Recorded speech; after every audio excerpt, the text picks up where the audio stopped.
And friends one more mini blog తోటకూరతోనే కాకుండా తోటకూర కాళ్ళతో కూడా కర్రీ టేస్ట్ చాలా బాగుంటుంది. ఈరోజు ఎగ్స్ తోటకూర కాళ్ళు వేసి పులుసు అయితే చేస్తున్నాను.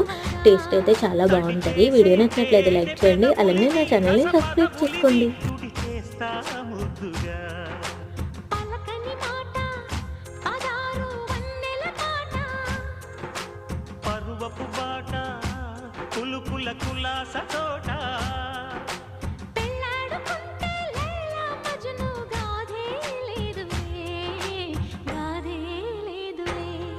ఎండి ఎల్లో ఒళ్ళో పూల జల్లో మల్లి ఎల్లో తల్లో వానవిల్లో ఎన్ని ఎల్లో ఒళ్ళే చెమ్మగిల్లో మల్లి ఎల్లో మంచి తేనె జల్లో ఒళ్ళోకొస్తే వయ్యారాలు ఇళ్ళోకొస్తే సంసారాలు పగలే తారలు.